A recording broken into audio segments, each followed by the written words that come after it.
Paz do Senhor a todos, irmãos e irmãs, sejam bem-vindos a mais um trimestre da nossa escola bíblica dominical. Nesse trimestre estudaremos uma das fases mais importantes da igreja primitiva, a expansão do evangelho para o mundo gentílico. Acompanharemos a narrativa de Atos dos Apóstolos, especialmente dos capítulos 13 a 28, observando como Deus cumpriu seu plano de levar a mensagem da salvação a todos os povos por meio do ministério do apóstolo Paulo e de seus companheiros. Até Atos 12, o foco da narrativa estava concentrado em Jerusalém, na Judéia e em Samaria. A partir do capítulo 13, Lucas apresenta uma nova etapa da história da igreja. Antioquia da Síria torna-se o principal centro missionário e Paulo assume o protagonismo da evangelização dos gentios.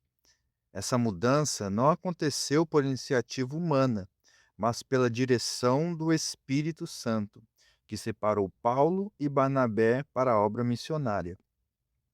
Um aspecto importante desse trimestre é compreender que o evangelho jamais foi destinado exclusivamente ao povo judeu. Desde o Antigo Testamento, Deus havia prometido que todas as nações seriam alcançadas por meio da descendência de Abraão. Em Cristo, essa promessa começa a cumprir-se de maneira plena, reunindo judeus e gentios em um único povo, ou seja, a Igreja. Ao longo das lições, veremos importantes temas da teologia cristã, como a ação do Espírito Santo na missão, a justificação pela fé, a unidade da igreja, o relacionamento entre a lei e a graça, as perseguições enfrentadas pelos primeiros cristãos, o estabelecimento das igrejas locais e a soberania de Deus na expansão do reino. Também conheceremos o contexto histórico e geográfico das viagens missionárias de Paulo. Cidades como Antioquia, Éfeso, Filipos, Corinto e Roma serão estudadas não apenas como locais no mapa, mas como centros estratégicos escolhidos por Deus para a propagação do Evangelho. Compreender esse cenário ajuda-nos a entender por que a mensagem cristã se espalhou tão rapidamente pelo mundo mediterrâneo do primeiro século. Mais do que estudar fatos históricos, este trimestre nos desafia a refletir sobre nossa própria responsabilidade missionária. A Igreja continua sendo chamada a anunciar Cristo a todas as pessoas, independentemente de cultura, nacionalidade ou condição social. O mesmo Espírito Santo que dirigiu a Igreja primitiva continua capacitando a Igreja hoje para cumprir a grande comissão. É importante nós termos em mente que, ao iniciarmos esse trimestre, devemos pedir a Deus um coração sensível à sua vontade. Assim como a igreja de Antioquia respondeu ao chamado do Espírito Santo, nós também somos chamados a participar da missão de Deus, seja evangelizando, discipulando, contribuindo com missões ou vivendo um testemunho fiel onde o Senhor nos colocou. O livro de Atos não apresenta apenas a história da igreja. Ele nos convida a continuar escrevendo essa história por meio da nossa obediência ao Espírito Santo. Amém? Dito isto, vamos à nossa primeira lição. A lição de número 1 tem por título O Chamado para os Gentios. Vamos à introdução da lição. Lucas registra o cumprimento progressivo da promessa de Jesus em Atos, capítulo 1, versículo 8.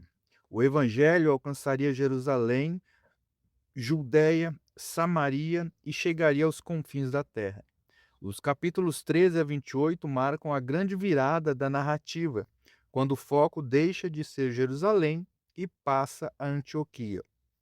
É dessa igreja, caracterizada por diversidade, sensibilidade espiritual e prática missionária madura, que o Espírito Santo convoca Paulo e Barnabé para a evangelização dos gentios.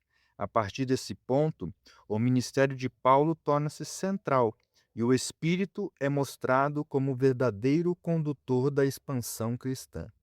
A missão gentílica nasce, portanto, não como estratégia humana, mas como resposta ao chamado direto do Espírito para alcançar as nações.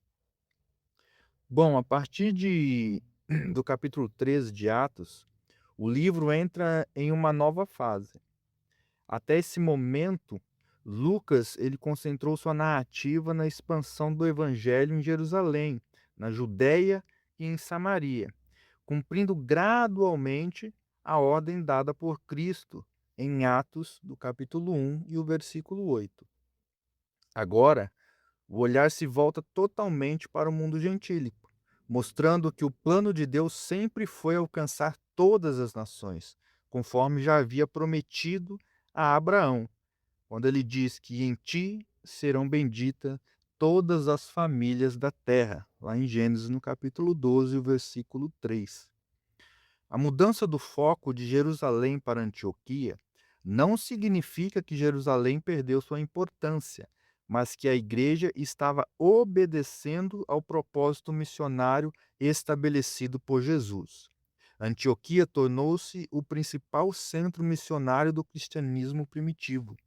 Era uma igreja formada por judeus e gentios convertidos, marcada pela unidade, maturidade espiritual, ensino sólido e sensibilidade à direção do Espírito Santo. Bom, vamos ao tópico 1, subtópico 1 da lição, que diz Antioquia, um centro escolhido por Deus. Fundada por Seleuco Nicator em 300 a.C., Antioquia da Síria tornou-se a terceira maior cidade do Império Romano, atrás apenas de Roma e Alexandria.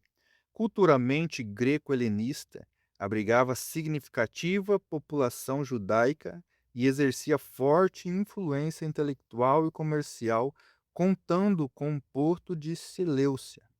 Foi ali que os discípulos foram chamados cristãos pela primeira vez.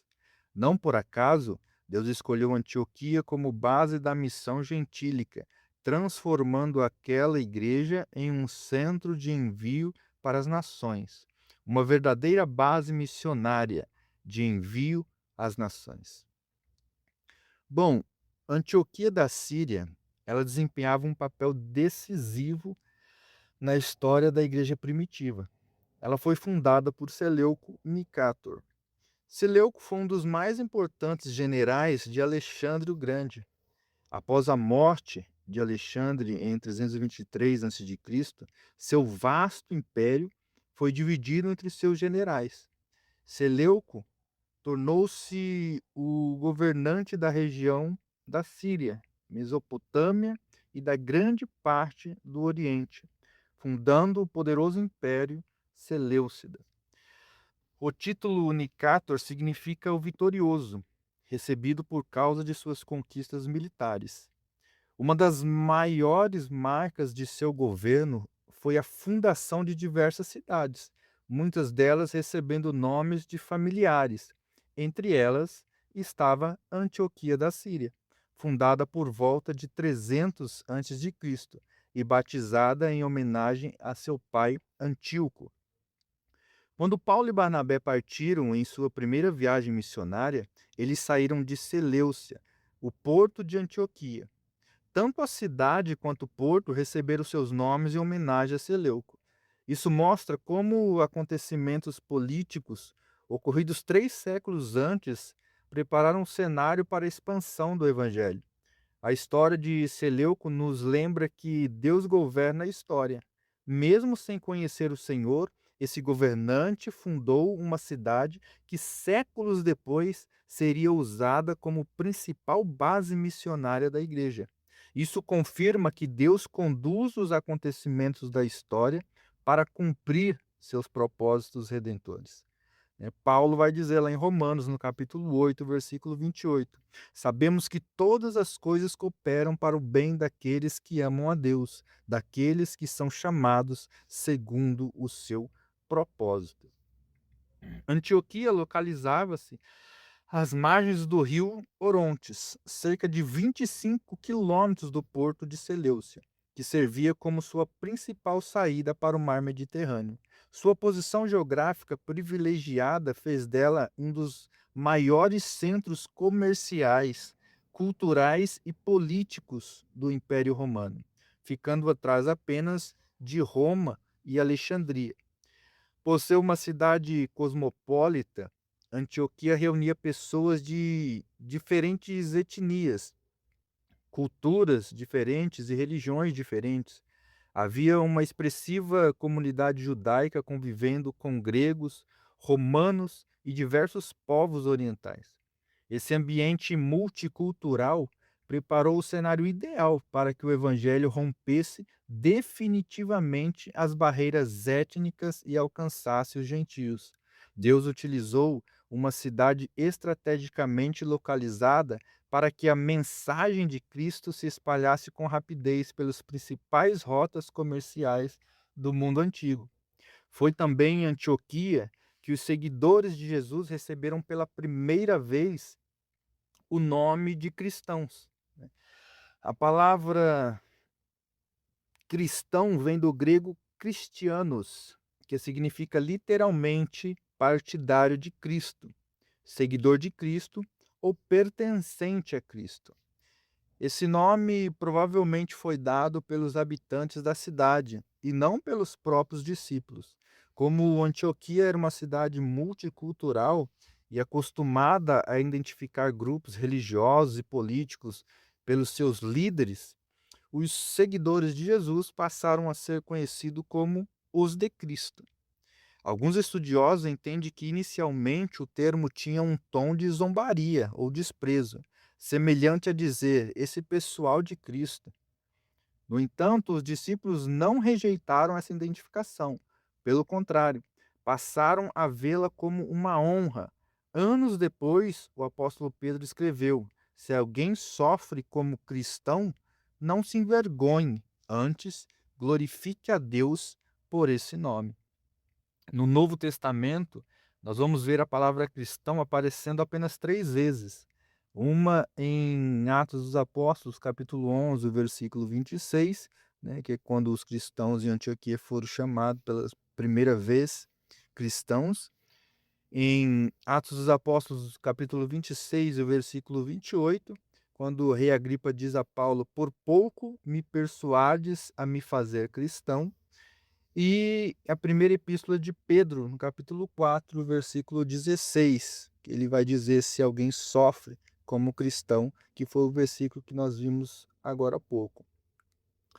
Ser cristão, né, no entanto, vai muito além de possuir uma religião ou frequentar uma igreja. Na Bíblia, o nome identifica alguém cuja vida reflete o caráter de Cristo.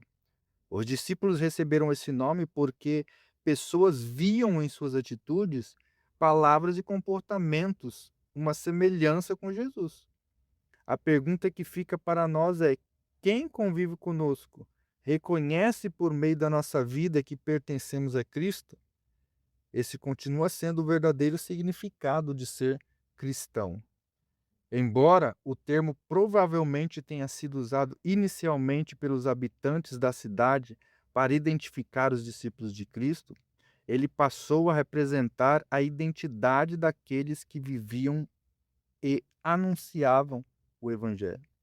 Outro aspecto importante é que a igreja de Antioquia tornou-se um modelo de maturidade espiritual, diferente da igreja de Jerusalém, formada majoritariamente por judeus. Antioquia era composta por pessoas de diversas origens.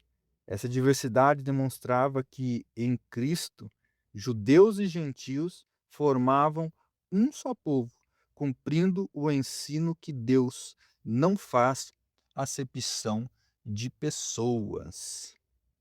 Amém? Vamos para o subtópico 2 da nossa lição.